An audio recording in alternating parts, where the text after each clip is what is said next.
What is Office 365?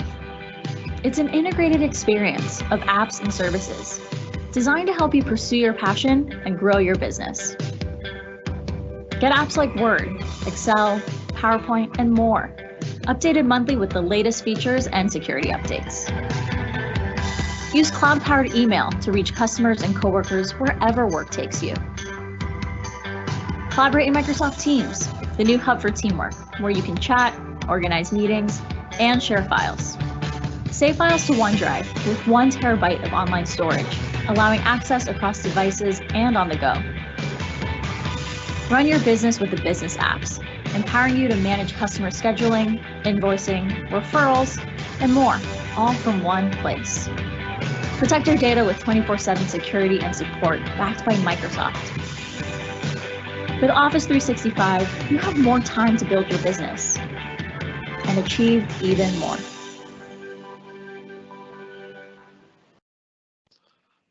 All right. Welcome. What day is it? It's May 3rd. It's almost May the 4th be with you, but not quite. It turned May, and I almost in the far distance, waving at you, I'm Doug Splinter, live from Minneapolis. Todd Kidda live from St. Louis. As you can see, the arch behind me. Or are we? Because we've been talking for the longest period of time. Emily, can you cut? If that really was the the arch behind me, I'd be in Illinois actually. But well, there you go. But like, so did you see the cut? Yeah, there you go. And back again, if you would. Boom, just like that, right? And so we've talked long for the thing that we're going to split this desk in half to have Todd sitting next to me and me sitting next to Todd. And we wanted to make sure we verified the technology and have everything ready to go. So this week is the first time we are taking live combined media streams of content and audio and video, bringing them all together and joining them into a converged broadcast. We are going to break down how we did this once we're comfortable. And then sooner or later, Todd and I will be sitting virtually next to each other at this virtual desk. And we'll then show you guys the recipe card for how we achieve that. But we've been bragging, I shouldn't say bragging, we've been hoping to achieve this. And now we are bragging that we have done it, where we can go back and forth. So Mr. Kidda, you are up first this week. What do you, I'll tell you what I got for us. I got part 2 of my lesson on the Office telemetry stuff, bringing the identity into the model. Hopefully everybody deployed Office telemetry services. Today we're going to start our Power BI project by getting our identities from Active Directory in. And then we're going to bring O365 logs in and then Office telemetry together. And then you, sir, are going to turn it loose on the Todd Kidda magic dashboard. So I'm going to show how to get all this data in, and you're going to like crush it in the next couple of weeks on showing us the amazing insights we can get from our data. So I'm going to get my sources in and cleaned up because I know my data. You know Power BI. Together, it's awesomeness. Yeah. Today I have a couple of quick security things, a Teams thing, or two, and then just some other Office stuff. What do you got going on? I got some Power BI, some PowerApps, and Flow. I think that's my usual hits. So that's what I got. Go get it. We're ready. Let's do it, man. All right. So so far, the Power BI team has kept their promise, and they're shipping new paginated stuff every freaking week. So this is fantastic. I actually have a couple paginated things this week, and I've actually been surprised. Even the customers I've had in the last 3 weeks or so, they're really excited about these features, and they're starting to use them almost immediately. So one of the things that we added this week is score 1 for enterprise reuse of data. So being able to use your existing Power BI datasets as a data source for your paginated reports. So if you invested your time in creating these enterprise models that are shareable either in your department or across the entire enterprise, you can now create paginated reports based on those same datasets that you've always been creating your Power BI reports on top of. That's awesome. Isn't that hot? Yeah. It's super hot. So, and this shows you how to do that. All you're really doing is connecting to that Power BI report dataset as if it were an analysis services cube, and we walk you through that. So it's pretty cool. All right. Cool. Let's go. All right. So actually, I'm going to hop over to the other paginated report thing, and I'll hop back to these other two. So we've added in Oracle and Teradata, right? We all know that that's used a lot inside the enterprise. So Oracle and Teradata data sources have been added to paginated reports, as well as hourly email subscriptions. So if you just really need that PDF file in your inbox every hour, you can do it. All right. So even more so, they kind of called out if you need it more often than an hour, every 15 minutes, you can just set up maybe 4 subscriptions and stagger them by 15 minutes. So I thought that was kind of crazy. If you, I don't know if Doug, I don't know if you need anything that quite so often in your inbox, but you can do it. I don't, but if you're that kind of person. If you're that kind of person, here you go. I don't know what we're saying there, but you can now do that. Well, there are pilers and filers in the world. There are hyper organized people who like to have just in time, information access. And if email is your style, this feature's for you. So actually, the thing I thought of here that would be actually useful, if you really need to do something from a kind of audit perspective where I need to keep those snapshots, perhaps you could send it to yourself every hour in your inbox and then have a flow, go grab that, put it in your OneDrive, and now you have your running list of all of the exports every hour for all time. Sure. So I think that's pretty cool. All right. So this one I have a couple that are good from the governance perspective here. So exporting the workspace list from the admin portal. So we've been talking about how, and this goes back to Mind the Gap, right? GUI API and Power Thing. But now in the workspace, you can now export all the list of your workspaces as a CSV file, which then is, of course, the data is your oyster at that point. So you could do some more Excel on top of that or some Power BI. Really useful from seeing, how many workspaces do I have out there? Has it been orphaned? Is it active? Is it deployed into a premium capacity? There's just some baseline things that you want to know. And maybe you're just getting started, kind of getting your environment under control. You've deployed Power BI Premium perhaps, and you're now getting your governance arms around your deployment. This is a great way to do that. Now, the thing to call out here is this is not going to be the full set of fields that are available. If there's more things that you need that aren't in this list, you can then go back to PowerShell. So, which is just the get Power BI Workspace commandlet. So I thought this was great as well. Awesome. Right on. All right. So here's the other one, kind of in the governance space. And I think this one, I can think of two scenarios. Kai's a long time member of Microsoft and a long time member of the BI space inside of Microsoft. And he does a great job of describing how you could use the PowerShell Power BI commandlets to basically clone or duplicate a workspace. So why would one want to do that? I can think of two reasons that you'd want to do this. So one, if you've set up a workspace from an enterprise perspective that simply is going to act as a template, right? I have a lot of customers who are starting out with structured projects and they want to preload like a dashboard, but it's going to go forward in time and vary based on the needs of that team. Right. So, and we're already doing this with teams, right? For example, where you can set up a team and then clone it essentially through the GUI or through the Graph API or whatever the case is. Now with some PowerShell, you can do that with your Power BI workspaces. The other scenario that I think this is going to be really useful for is really robust, let's call it ALM or application lifecycle management. Yep, that makes sense. So I have maybe a dev, a test, and a prod workspace, and I have a process. Maybe I have a form or a UI that I create. Maybe it's a PowerApps form where someone could go in and say, all right, I'm ready to take my work from dev to test and then to prod. There are other ways to do that, but I think you could create a really robust way to even automate some of these things, maybe DevOps pipelines and things like that. Particularly if you were a business user, you wouldn't have to have like DevOps type tools in order to have a little bit of we have the internal one that we're working on maybe in our team. We have one we're publishing out externally and we get a little more, management around that. Hey, I was going to ask you, like we always do, I'm going to throw a stone cold question at you. I know I have the API to program teams. I know I can instantiate some stuff. We should see if it's possible to do an automation of templating a team and then cloning a Power BI report and then injecting it into the team dynamically as part of a provisioning process. Like, I don't see why we couldn't do that. It'd be kind of a fun one to try. Work, but I think that's a really good idea. I like it. Yeah, we should give it a whirl in the next couple of weeks or so. We got things to finish up, but as we head into summer, that'd be a cool one to show. Yeah, absolutely. Totally agree. All right, so let's move over to Flow and really PowerApps too. This one's exciting. So one, I think this is kind of an announcement around the fact that we have over 250 connectors that work for Flow and PowerApps, which is just mind-boggling, right? And it's taken a lot of work and effort, and really, those products in and of themselves are amazing and magical, but they would be absolutely not useful if they didn't have all these connectors, right? So it takes work and effort and cycles and resources to make all that happen. So one of the things that we're doing to accelerate that is we're open sourcing the connectors. Okay, so we've already created a GitHub.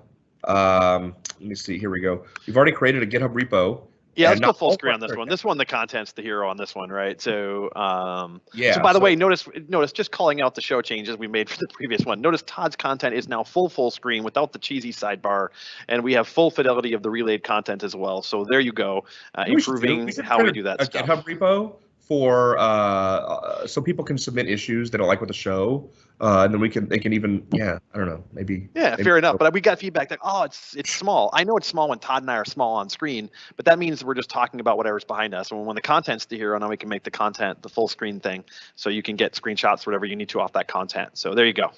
Yeah, we've managed to get about 20 minutes in each week to improve upon the show. And because I mean, you and I, this is a side gig, so That's correct. So it's incremental work that I love seeing, and the improvements. So all right, so we've open sourced the connectors. This is just the first step, okay? So we only have about 6 connectors in here at this point, but this is going to continue to grow, and we're going to take pull requests from people, and of course this is all going to be laid out and how we're doing this. But actually, I ran across one this morning that I already would like to see an improvement. For example, the OneNote connector, right, for business, Yes. doesn't allow you to, when you add a page to a section, it doesn't allow you to specify the title for whatever reason, right? Is what it is. So wouldn't that be cool if I could take 20 minutes or 30 minutes and go and make that change and submit a pull request, and then it's just there for everyone to use? Yeah. Wouldn't it be awesome? I was going to break down and go look at some of the connectors and APIs, because for our show, we moved over obviously to Teams Live Broadcast for this thing. So what I wanted to do is take some of the API and flow and say, when our show is done, if it had a recording attached to it, I want to programmatically create the show, which I can do, by the way. I can programmatically create it now. So I can have basically an automation task, a flow, essentially ask URI, are you going to do a show this week? We would say yes. It would go blow it out, right? Invite the appropriate people to it. I haven't tested yet, but all the APIs are sitting there. And then on the way out, I want to be able to grab the media stream and then dynamically publish it out to our Medium blog and all the rest of those things. So I think we could be on the cusp of a whole new wave of production automation, even for this show. So are those Teams Live event APIs are in the graph now? In the beta hive. Nice. I did not know that. I'm going to check that out for sure. Yeah. Okay.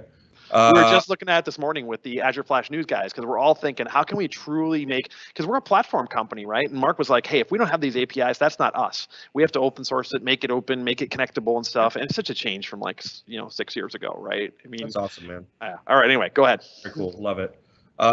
Cool. And then there's some information in here how you get started creating these connectors and all that stuff. So I'm super pumped about that. All right, 2 more things, and then it's off to you. I thought this one was a great ad. In PowerApps, we're going to be sending out a email digest on how people are using your app. So let's cut to full screen on this one. This one's cool. Yeah, I thought this was pretty great. So how many people are using your app in the last month? On what days were they using it? So you get this little heat map.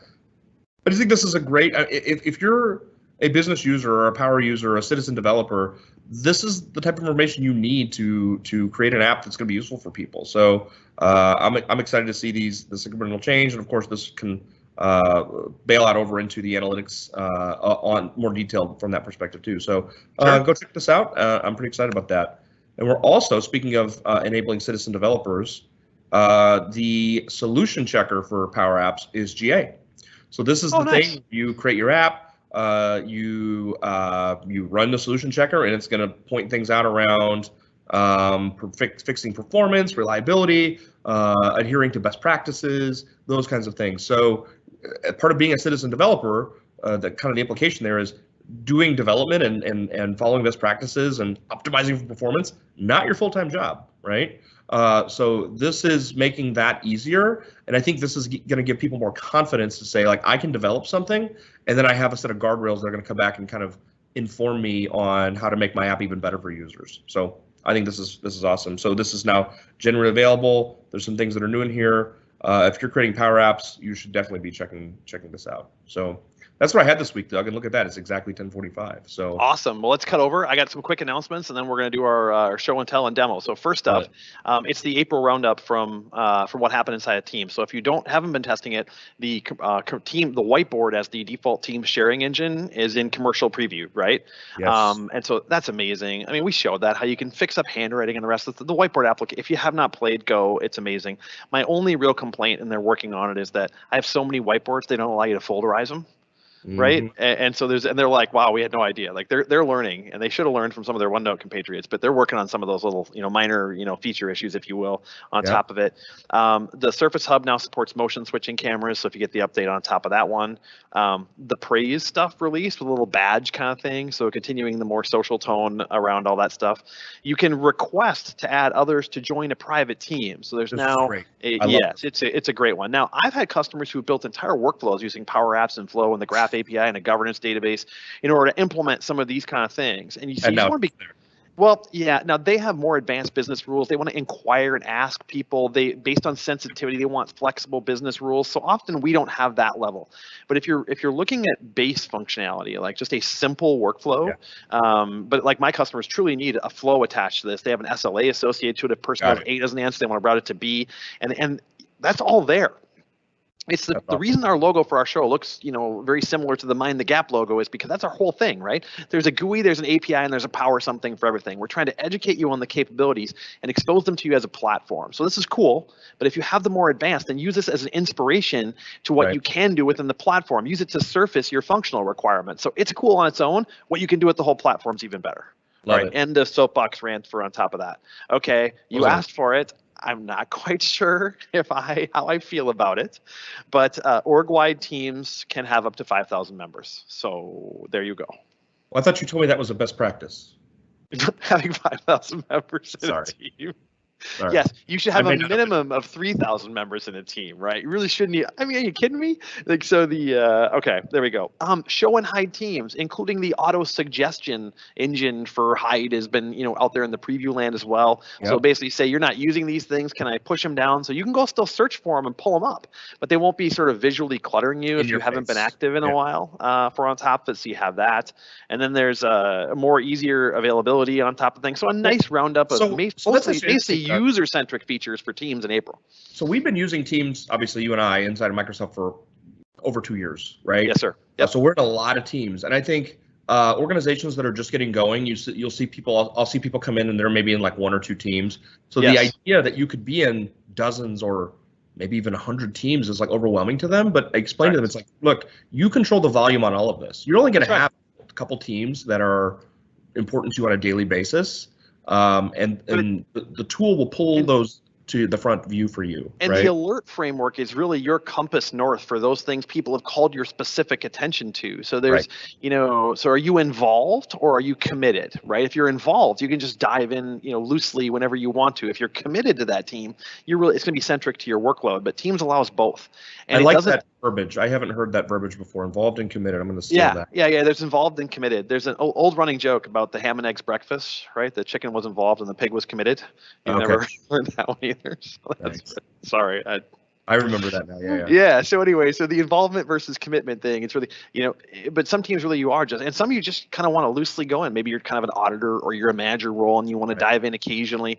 If someone wants to be able to get your feedback occasionally on the budget, so they add you to the team, but you don't need all the daily digest of that, right? So you're in, and of course, secure channels are out there now. So that adds a complexity to it. And we had a healthy discussion at the Minnesota Skype Teams Link user group. It used to be called Link user group. Then it was MinSlug, the Skype Link users group, and now it's just the Unified Community, Unified Collaboration users group. But they still have their old name around. But there was a healthy dialogue around secure channels and how to use those, which does roll perfectly into my next thing. In that information barriers has been released in a preview. Nice. So I don't know if you saw this one. I did. So information barriers basically is allowing ethical wall scenarios. And so read about it if you have that scenario. If you're in a regulated industry in FinServ and you have like both banking and financial advisory stuff, go read. So you'll have that stuff. I don't necessarily have to have a different tenant or something like that.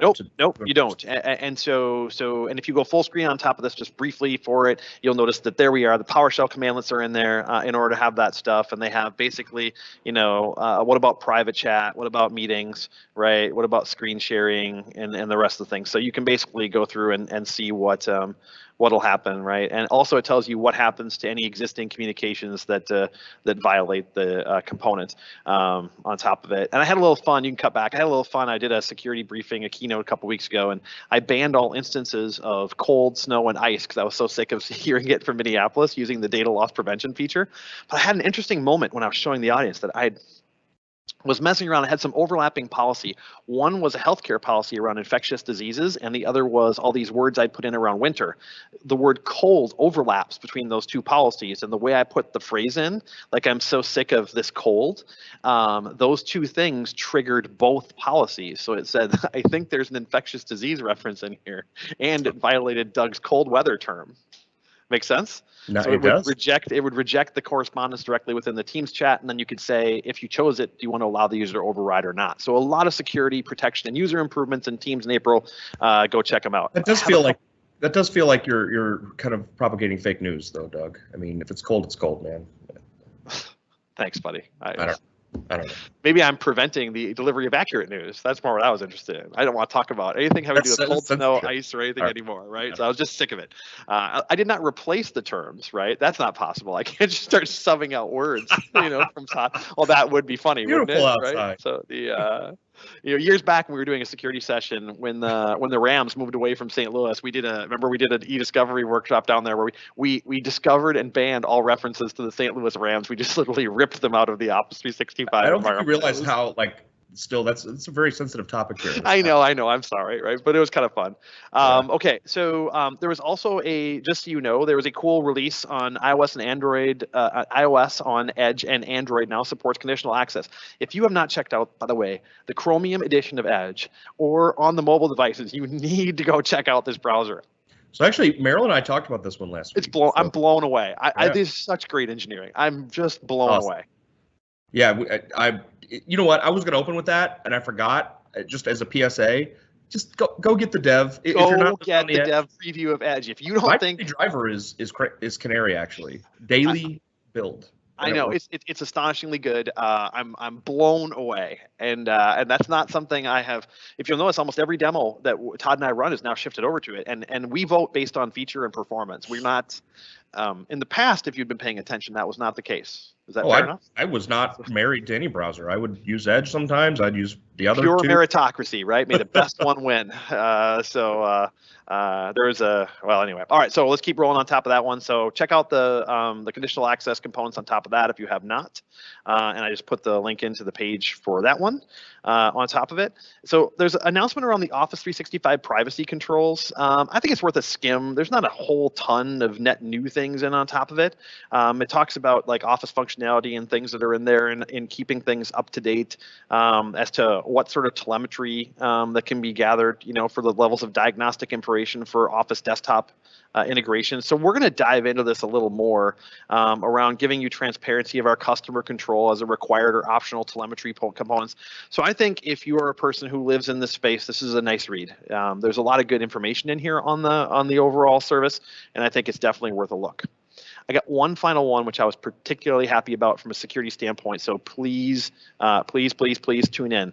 Authentication sessions. Let's cut full screen to this. Authentication sessions in Azure AD conditional access is now in public preview. And so session controls on top of it, if you look down that, see the sign-in frequency and the persistence browser session? Check those out, Todd. Okay. Right? So a whole new level of session management. Now let's cut back. Previously, we essentially were having you do like tenancy-wide settings or setting these thresholds, and they were not granular enough from a control framework for a lot of people. So it says, hey, 2 new settings: always persist or never persist. You make the decision on whether or not users see a stay signed in. Make sense? Awesome. It does. So huge advance in control capabilities for our customers to have this option be presented to them. It's a GUI option already. I know. Unlike information barriers, which you'll notice was a PowerShell command still. Right? So barriers is a PowerShell command. This one, smack dab inside of the GUI. Obviously, if you look, it is, of course, in public preview.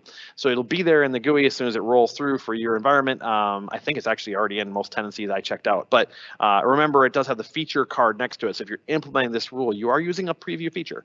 And so you might want to target it for a limited community at first in order to make sure you're or depending on your organizational policy around how you want to do that. Okay. So let us draw a line, and we have 5 minutes left, which is the perfect amount of time for the next lesson. We're going to return to our topic from 2 weeks ago. And I call to your attention this particular spreadsheet, which is, I just went up to the Office 365 admin portal. Now, by the way, this is our continued lesson around taking Office telemetry services, Active Directory domain services, and the O365 audit log, and eventually SharePoint IIS logs and other logs, and building them into a composited file activity and user dashboard. So you will know where your data is being stored, by whom, departmentally, whatever else it is. I'm not dealing with the privacy concerns of this, just the data model behind it. So we can abstract that later on. You're probably going to help me with some of that stuff, right? In order to hide certain things and everything else. But we're just dealing with the data access. So you see, I have downloaded from the audit log, and all I did was pop over into the admin center inside of Office 365. I did a search for every event, downloaded it into a CSV file, and I get this giant log. Now I call to your attention that every audit event, no matter what it is, has a user ID in there. So here's all the different user IDs that are signing in the environment and everything else that's going on. And this file, of course, is easily splittable via Power BI, right? No problem on top of that one. But all these user IDs, where are these coming from? And every log you get is going to have a different kind of user principal name or a different kind of user format. So I thought I would do is break down how to get that data in so you can create the user table. This is the first thing we're going to do. We're going to get some data and we're going to create our user table. So I'm going to go ahead and come down here. I'm going to open up Power BI Desktop. I went out and got this. This is a fresh install this morning from the Microsoft Store. I'm signed into a local domain joined machine. You wouldn't have to, but you'd have to get some DNS and stuff right if you wanted to do that. And so I'm going to go ahead and come down here to Other, and you'll notice that I have Active Directory is one of the connectors I can bring in. So I'm going to go ahead and hit the connect button on top of it. And it's going to ask what domain I want to connect to. That's where you'd have to have your DNS stuff properly so it can find its way home to that particular domain. We'll hit the OK button on top of that. It's going to go out and it's going to pull up a connector on top of it. Now, I was already authenticated from when I got ready this morning. Otherwise, if it wasn't, it would see a box saying, do you want to use your existing credentials on top of it, or would you like to go ahead and provide different credentials? So you can give it, like if you're just a regular user and you'd like to give it either inflated, or if you're signed as an administrator and you want to give it read-only credentials, although it's Power BI, so it couldn't technically write. But if you wanted to scope the permissions, you certainly have that option. We just skipped that step during the demo today. Now you'll notice here is our domain. I'm gonna do a little zoom it here so you can see it. And you'll notice these are all the object types essentially inside of Active Directory domain services. They are presented to you as if they are what? Tables. Right? Nice. So we're going to scroll down here. These are all the different tables that are within it. So if you wanted to go explore some of these and have a little fun around it, like if you come up here and you wanted to say, hey, I would like to look at some of these DNS zones or maybe drill into devices or something else, feel free. It's your directory to explore. So we're going to scroll all the way down here into the O's, STU, and we want this user checkbox down here. Okay, so if you'll come back around on top of it, you'll notice that user is now displayed over here. Here's the display name for user, and then you'll see user, all we get is display name. Every other one of these things says things like org person, and notice how they all say record in them. I'm going to zoom in so everybody can see that. They all say record on top of it. What this means essentially, and you can cut back for a minute, these are sort of their own individual drill in record table style entities, right, that are within that cable. So there's a lot of things to unpack within there. So we're going to say, all right, this is my user list. These are the people that are in my entity, but instead of just loading it straight in, because I don't have, right now if I look at the user, I don't see username, right? Right.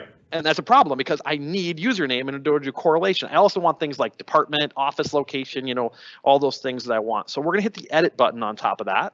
And the Active Directory domain services component, if I actually hit edit, there we go, has a unique capability. Power BI has it built in order to let us split open and browse into those individual categories. So if you notice up top, I see underneath, I brought in the table that was user, but it's actually composed of a whole set of vertical schema. In other words, a set of payloads of attributes within the directory. Now, if you are an old school X400 or X500 human, these things are going to seem a little familiar to you. If you go back to the days of when there was this idea of this global directory on planet Earth, everybody had this concept of a person, either an inet.org person or a user account. All those constructs are still represented in the user object. Now, to make this easy for you, I'm publishing in our note exactly which ones. Let me shrink this down a little bit here, and we'll get to our editor and we'll put it over. What things that I think are the best starting points and which tables they live in. Make sense? Yep. So if we widen this up a little bit, clean up our UI for people on screen, let's follow along. And I say, hey, I want to have user given underneath user, I want to grab given name. So let's thumb open user to show you an example of that. We're going to unselect everything. We're going to scroll down here and we're just going to grab given name. All right. And then I want to go into organizational person, and I'm just going to unselect everything. And I happen to know that department lives within organizational person. Now, the two kinds of usernames that I might want within it, underneath user, I forgot. Oh, check this out. So I forgot when I expanded user to grab user principal name. That's okay. Just go back into Power BI, hit the little edit the step config button, scroll down here into the user side, or if you wanted to, you could sort it like that. You can just type in a component, and then we got our user principal name on top of it, and we'll go ahead and grab that. So you can see under the covers that we're building out. So there's my display name. Now I've got my user principal name. This is going to be our match. We already have our match to do our correlation against our log file, right? Because that's this one. But not every log you're going to get. If you go on-prem and you're looking at SharePoint on-prem or other things, you may have a log that represents SAM account name as its representative value, right? I mean, that's an important portion of things. So let's thumb open person over here. And by the way, not everything is where you think it is. So if you want people's last name, it's hanging out over here in person. So let's go grab that. Oops. Oh yeah, I'm fine with that. Only I want to be down here. There we go. So we'll go to person, and we will thumb this open, uncheck that, grab surname, say OK, and we got one more one to do underneath security principal. By the way, as I scroll across here, I don't need anything from top, from shadow account, from POSIX, from the rest of these things. So I'm going to click on these. I'm going to go ahead and remove those columns on top of it. I'm going to expand open security principal, uncheck everything, grab SAM account name from an integration standpoint, say OK, and then I don't know, if we come into mail recipient, and we come in on top of it, we could grab something from within here. I don't really care. So, well, let's leave that one out for right now. So we're gonna go ahead and say, hey, let's get rid of mail recipient because we don't have anything we want on it. You can always go take care of that. And now look what you got. I got one more thing to do. If I come down to filter and I say remove empty, now I'm down to a sharp list, right, of only things that have valid user principal name. I have the department, the display name, I have their last name, first name, SAM account name, and their distinguished object name. All right, so let's cut back and leave that over the shoulder. So in what? Well, in 7 minutes, we connected to Active Directory domain services with Power BI, explained what we're doing, and we pulled in basically a user data set that we are now going to be able to correlate. And this will give us our departmental views. This will give us our user-centric views, office location-centric views. And if you had another system of record that you want to tie this to, maybe you're only going to get email and username from here, but you have like another system that has HR and title and cost center. Right. The world's your oyster. That's and so this is really what we wanted to show people this week. So here's your remember last week, 2 weeks ago, get your office telemetry set up.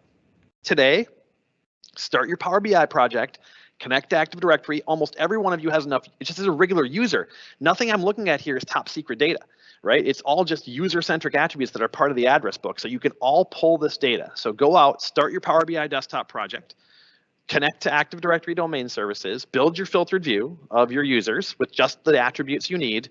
And then next week, we're going to take that Office telemetry SQL database and we're going to bring it into a Power BI model. We're going to correlate it with these users and start looking at user activities, not based on user principal name or Office solution, but based on department and Office location. So there you go. Feel free to explore all those tables, put the data in. Like, it's nothing wrong with saying select them all and then kind of scroll through the columns to learn about what's in them and figure out what you care about. But I just want to give you this quick little thing. If we cut back to the screen share one last time before we're out of here. Yep, on top of it. So I'm going to zoom in on top of it. So these are your big ones right here from a starter point. Given name, UPN, and then SAM account name down here underneath security principal. Those are your big ones for the day. All right. So that is our lesson number 2 in our many-part series about building a visibility dashboard as to your data estate. Hey, Doug, real quick, I have something else. I'm going to pop this one on you. Hopefully you don't mind. Can you switch over to my view, Emily?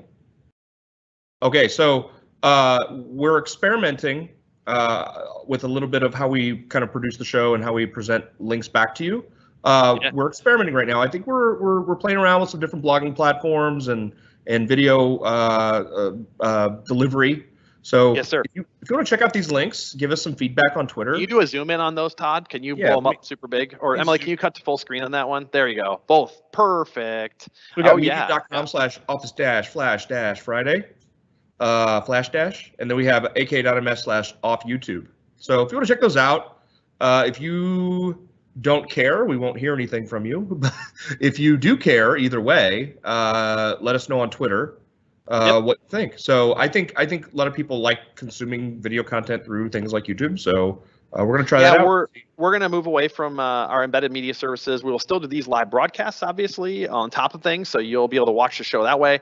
But people who want to watch it post facto or who want to share the links around, it's been more challenging for them where it's super easy to share YouTube channels and to do more stuff around that. So, and cool. Medium, of course, is a super easy blogging platform. So at Todd's guidance, and coaching, we're going to make a move. Where all the cool kids are, it seems. So I know. I want to be cool. All right. So from Tiny Doug in the back corner and Big Todd on stage. All right. Have a great weekend, everybody. Be safe. We'll see you next week. Thanks, Todd.